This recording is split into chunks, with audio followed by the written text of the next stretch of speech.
We advanced this, it was virtually every single Black-led organization in the county of Los Angeles who signed on to these demands. And this was before you received the budget from the mayor. So we were also upset that the mayor didn't respond to or consider these Black LA demands. It's a disrespect to Black Los Angeles. We had everyone sign on to these demands, from the NAACP to the Ethiopian Democratic Club, sign on to the demands, and that coalition was pulled together by Black Lives Matter Los Angeles. So no one responded, and then we get this mayor's budget in the midst of a health pandemic with an economic fallout where he's increasing the LAPD budget. So we took to social media. We got the support of a wide-ranging coalition that Reverend Ray is going to talk about, and then we started to advocate. So it's really important to remember that for 5 years we've been pushing back, but this year in particular, we saw the increase to LAPD's budget as being particularly egregious in the midst of a health pandemic with an economic fallout. As crime is dropping, that you're going to be spending more on LAPD. So we have these initial more than 50 organizations. It's now more than 70 Black-led organizations who signed on to the Black LA demands. And then we kind of moved towards this People's Budget LA after we saw the mayor's release of his budget. We took to social media, and lots of organizations stepped in to support.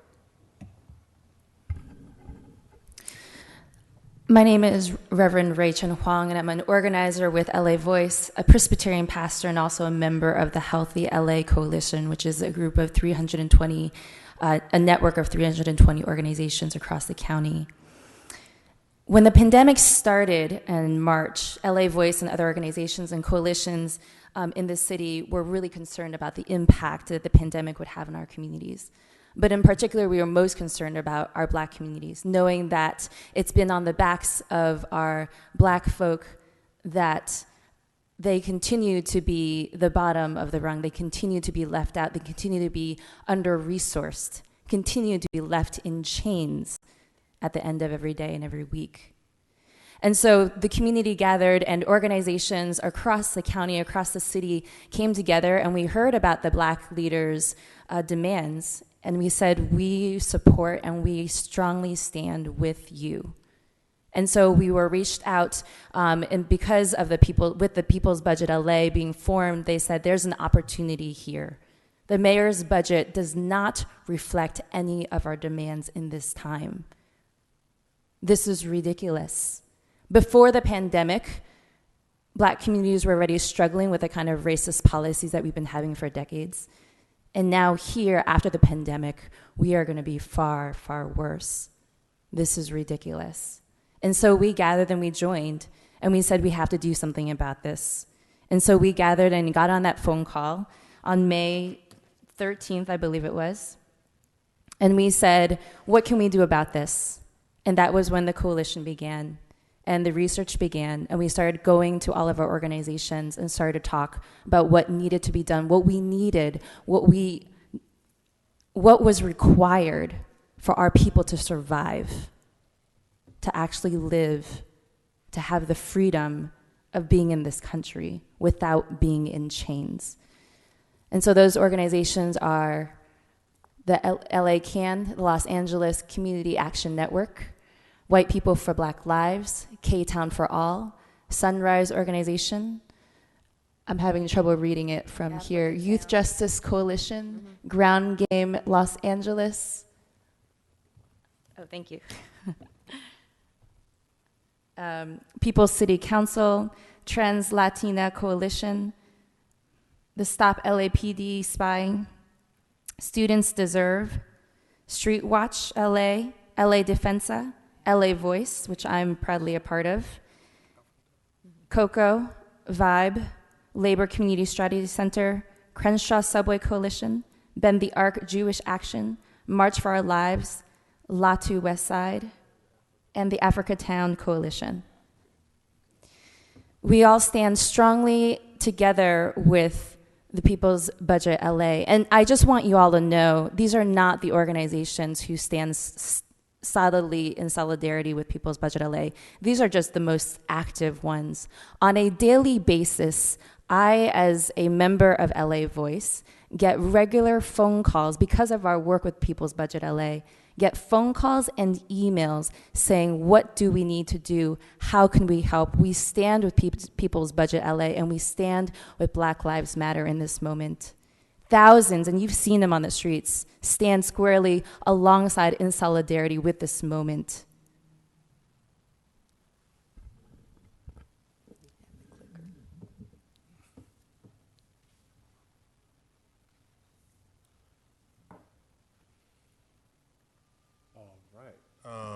So again, folks, thank you for having me.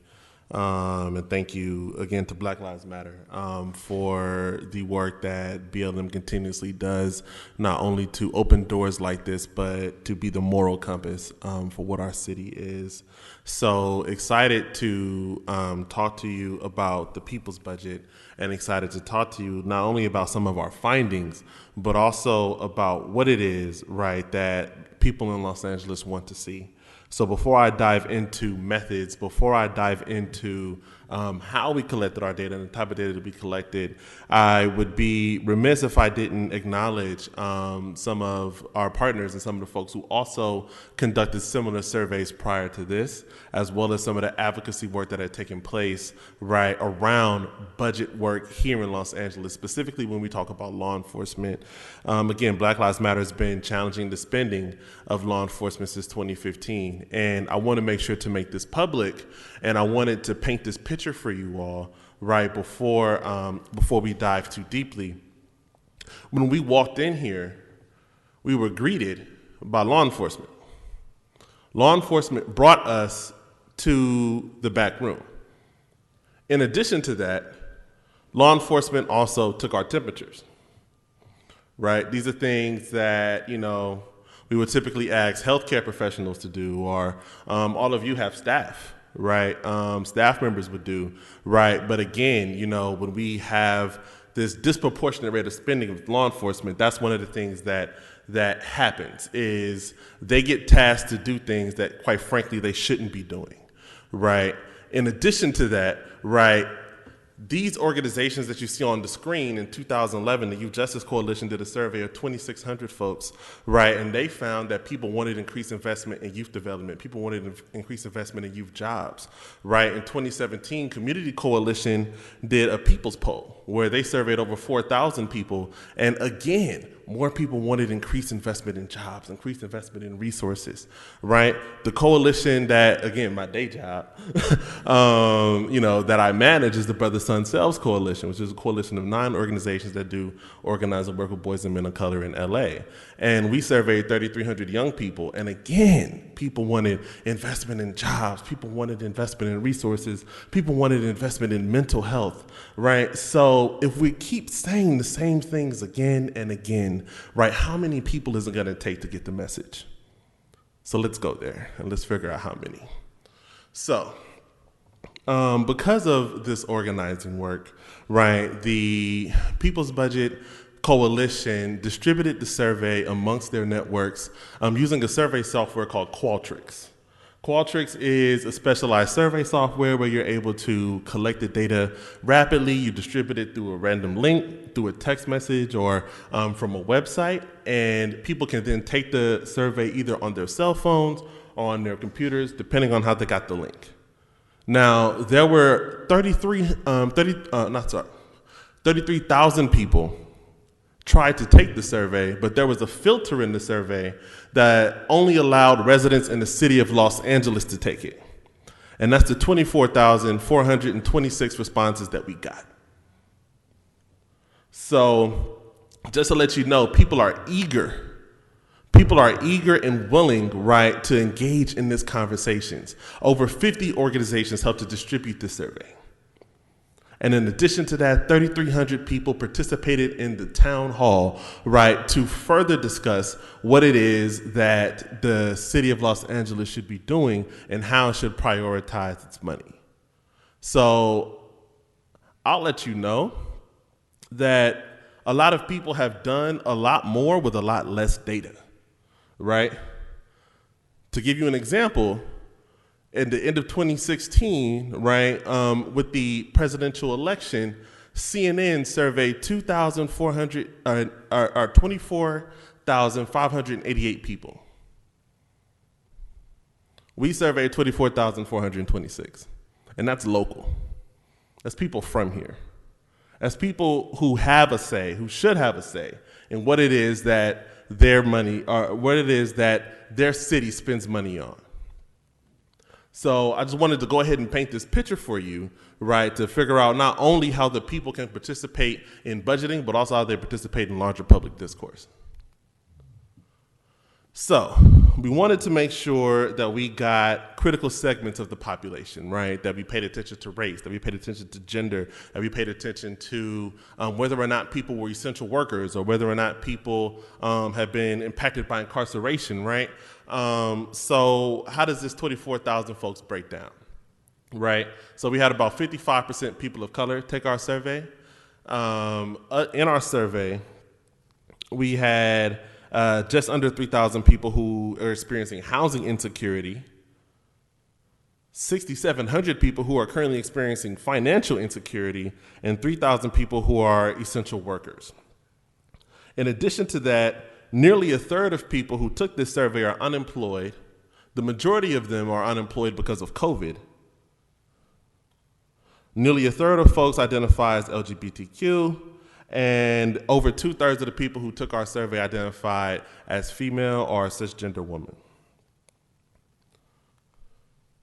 Now, when we start breaking things down by the LA City Council districts, right, these are the numbers of people. Some of these districts are yours, right, and these are people oftentimes who are the most highest propensity voters. Right, so understand that we are not just surveying random folks. These are your actual constituents who are saying these things, who are saying what it is they want to invest in. Then here's a list of the top zip codes, and now we're going to start diving into the findings. So overwhelmingly, the call was that we wanted to invest in universal needs and divest in traditional forms of policing. To give you an example of what this looks like, 45% of people wanted to invest money in things that we call universal aid and crisis management.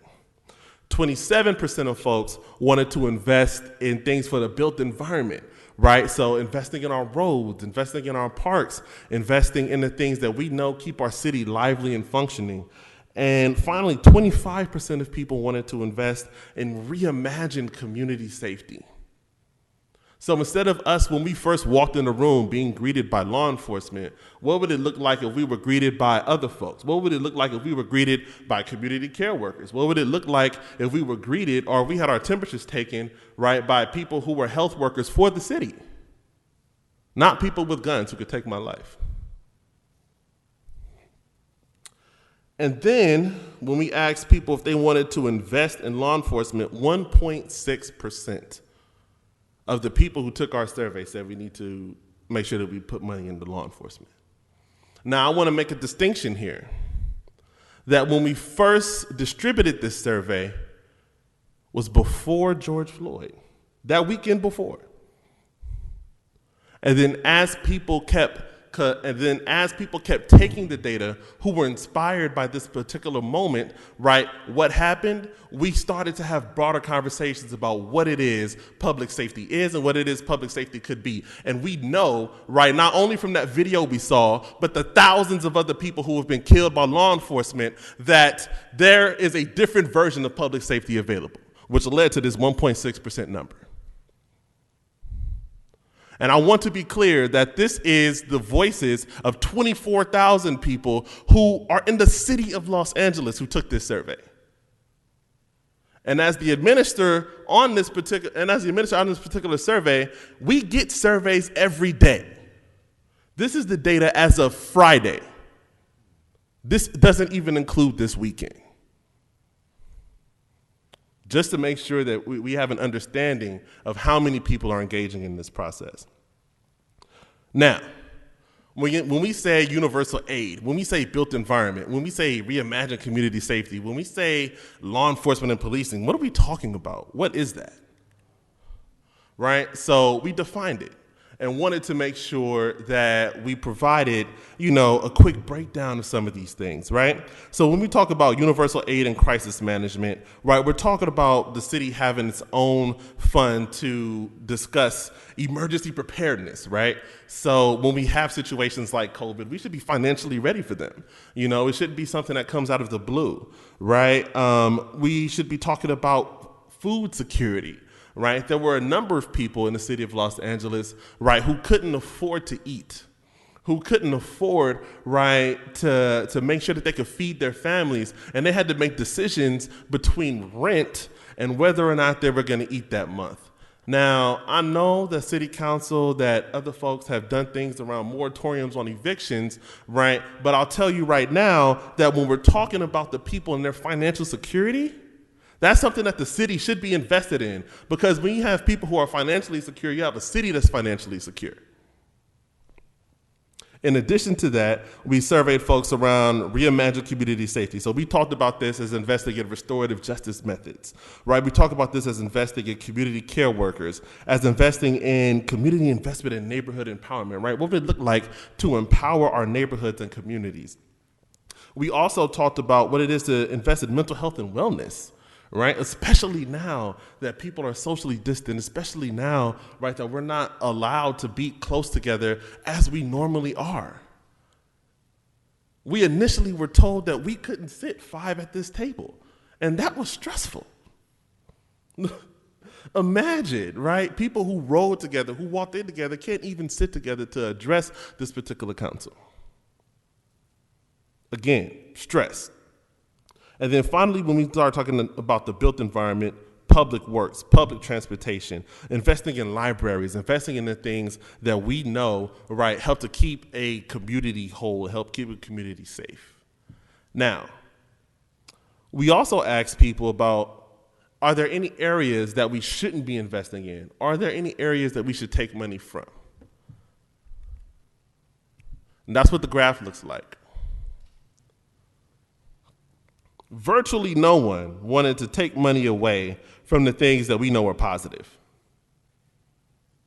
Public health, safety, child and youth development.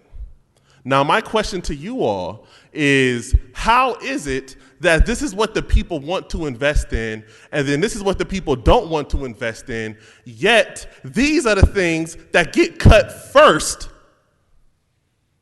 while law enforcement, policing, those budgets continue to inflate?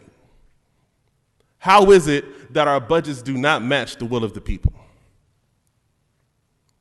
So, as we're talking about, right, what it is that the people need, just want to make sure that we drive this point home. Universal aid and crisis management. What would it look like if LA was prepared for this particular crisis? What would it look like if instead of law enforcement shooting people with rubber bullets and tanks, we used some of that money, right, and we used it to invest in the protective equipment for our city workers and the protective equipment of the essential workers who are on the front line? What would it look like if we had that type of infrastructure already in place? What would it look like if we had the infrastructure, right, to support those who were the most vulnerable? We know that we can support people who are homeless, right? It just wasn't any political will. Well, now is the time to be bold.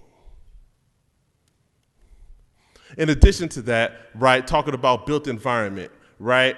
So again, I grew up right around the Crenshaw area, right, off Florence and Crenshaw. It is a struggle. All parts, right, especially where there are disproportionate amounts of black people, right, you don't see the same type of infrastructure that you see in other parts of the city. One of my good friends, Justin Marks, he used to say this thing, that when he worked in the city of Inglewood, it didn't necessarily feel safe, but there were a lot of police around. But when he started working in the Wilshire area, there weren't a lot of police around, but it felt safer. And he would say that police don't make communities feel safe, resources do. So what does it look like for us to have the resources and the built environment that reflect that we care about that community?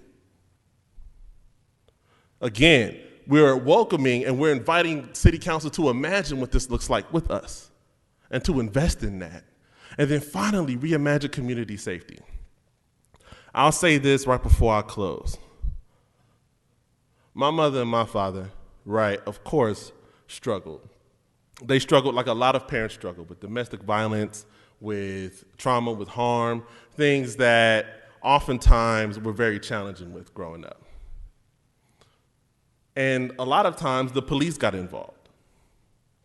My mother and my father, the police never helped the situation. It escalated the situation. Somebody always went to jail.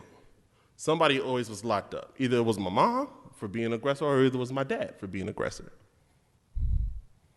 And because of that, right, it broke my family apart, and neither one of my parents are alive today because of the stress that they experienced, because we weren't able to work out our issues, and because we don't invest, right, in family therapy, we don't invest in restorative justice. What would it look like if instead of, police officers coming to take my dad away, right, or police officers coming to criminalize my mother, right, for her mental health issues, what would it look like, right, if we had mental health workers who came to support that? What would it look like if we had people who cared about the community to do restorative justice work, to heal the harm? I'm blessed to be sitting in front of you a year away from getting my PhD. But there are a lot of people who grew up in a very similar situation that I did who are not here because of that same trauma, because of those same issues. But you all have the power and the ability to make a new Los Angeles, to make a new Los Angeles that protects little black boys like I was, protects little black girls like my sister. So again, our top priorities for investment are housing security, our mental health and wellness, our public health and healthcare. We want you all to invest in a healthy city, to invest in a healthy Los Angeles, and you have the power to do that. And we know that we spend way too much money on law enforcement. Again, as a nonprofit professional, right, one of the things that they tell us is that when your budget gets to $2 million, your organization has now reached sustainability. You want to know what else is a line item for $2 million? How much money the LAPD spends on printers. On printers.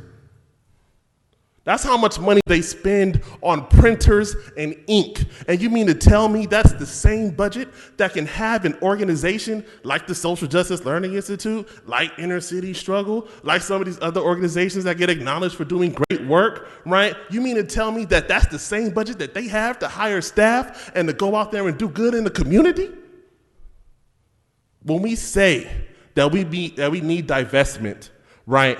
We're saying that we need divestment, and we're saying that we need investment because we know that there are people, that there are organizations, that there is an infrastructure out there that needs to be supported in order for us to fundamentally transform what the city looks and feels like for everybody. So with that being said, I just want to make sure, right, that you all saw this data. Again, I want to thank my comrades with Black Lives Matter Los Angeles, with Build Power, with the People's Budget Coalition, and I'm excited, right, to have this conversation because I think now is the time, right, for change. If you ever wanted to know, or if you ever wanted to feel what it would feel like to be an elected official during the civil rights movement, now is your opportunity, right, to do the right thing and to be on the side of justice. Thank you.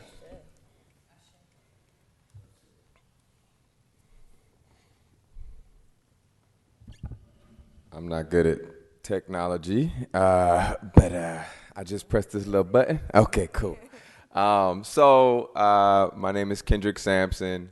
I get paid to tell stories, to play characters, to imagine differently, and to affect other people's imagination.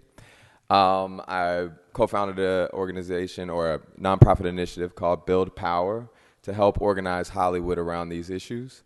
And, one thing I just kind of want to open up with is, to be real frank, we have a really low bar with policing in terms of imagining differently for public safety.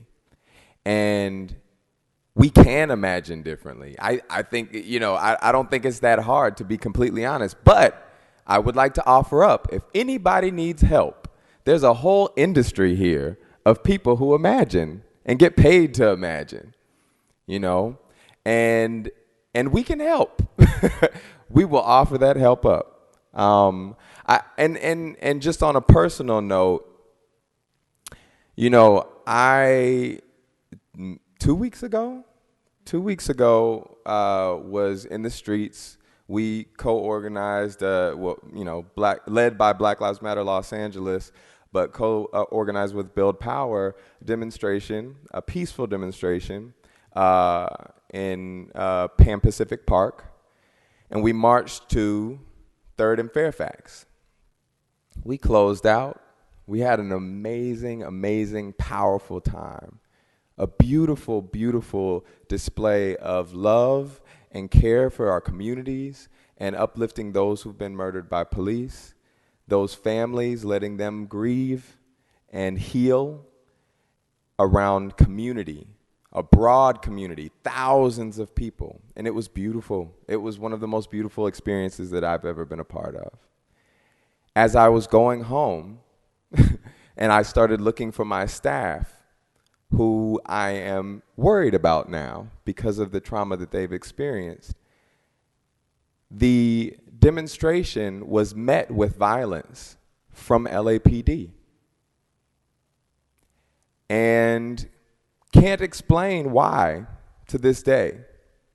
I am still healing. If you could see these wounds, they took off layers of skin.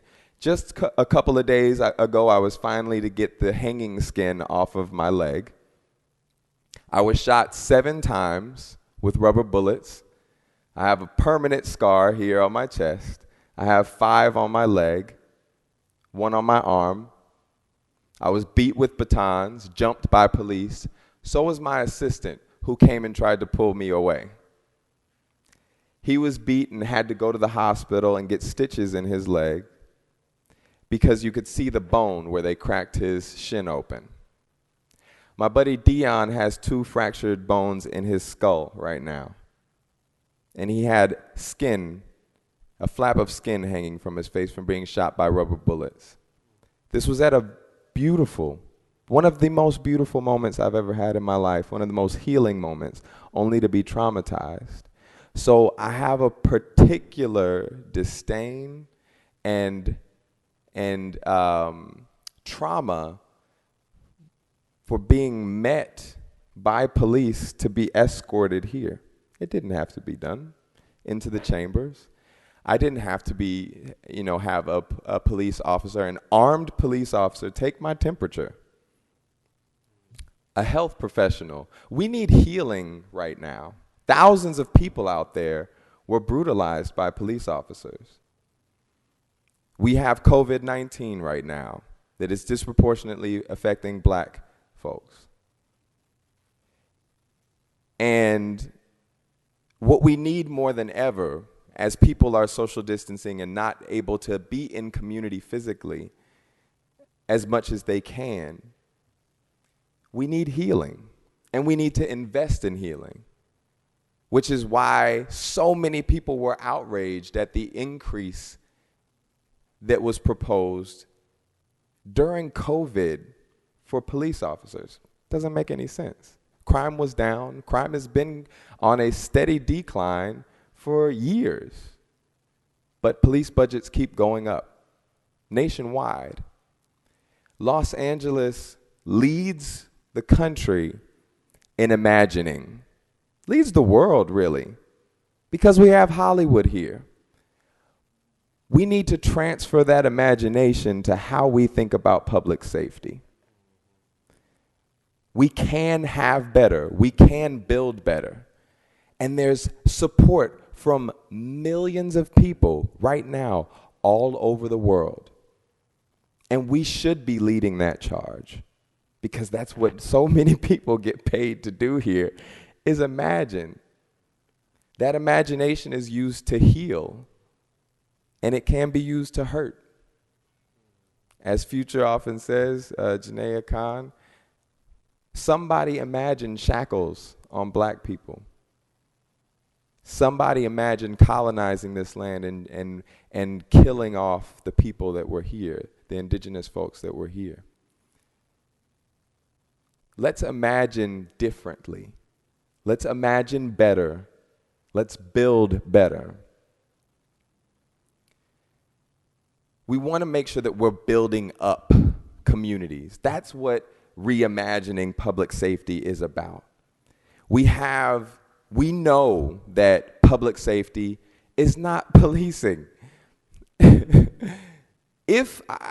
love to say, if policing kept us safe, you've got tons of police in the hood, right? Fortune 500 CEOs would be lined up waiting for spots in the hood, right? And they're not, because it doesn't keep you safe. What keeps us safe, we know what keeps us safe. Jobs, shelter, housing, education, healthcare.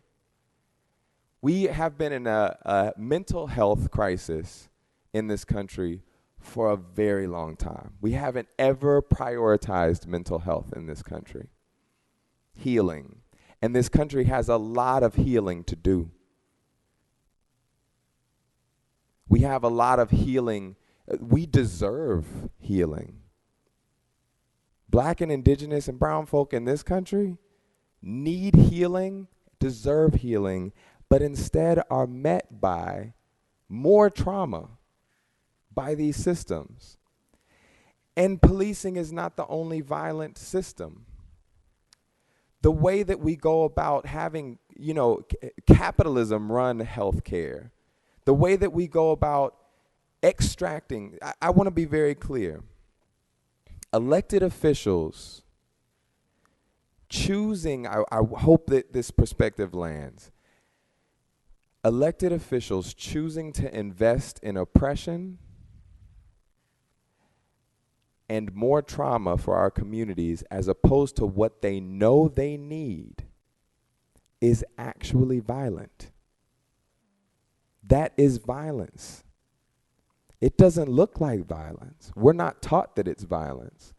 But that is literally extracting resources from what we know we need, that we know is causing people hurt, harm, and trauma. Physical, mental, spiritual trauma, and investing it in systems that create more trauma. We have a responsibility to do differently. And we have to invest in prevention, okay? Not just reaction. Okay, so when you think about, like, when I was in school, right? We had problems. A kid brought a knife to school one time and was trying to stab another kid. One of my dear, who I used to call my sister, was shot and killed in high school at a party. There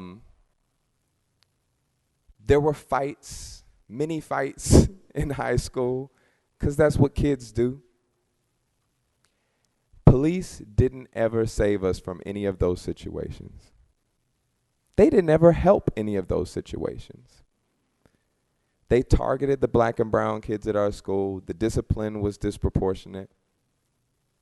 And they came in and pepper sprayed kids when they fought. You know what my mom did when me and my brother fought? Pulled us off of each other. And it was done. Because we were children. We don't need police in our schools. The person who intervened from the kid stabbing another kid was a teacher.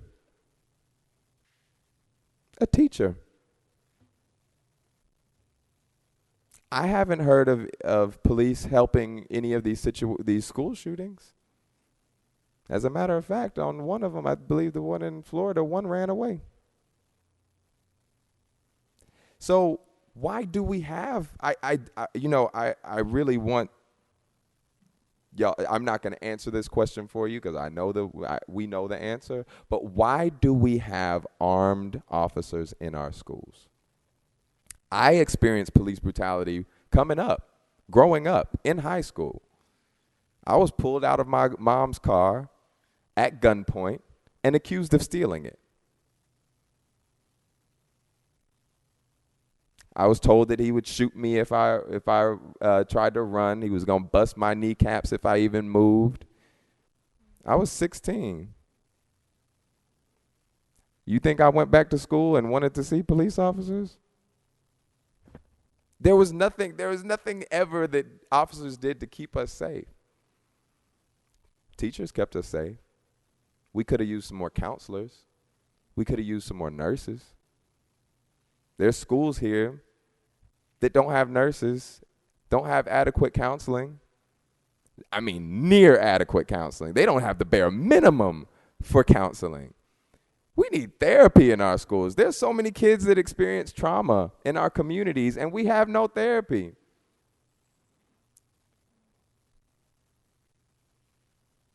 We don't need police at universities.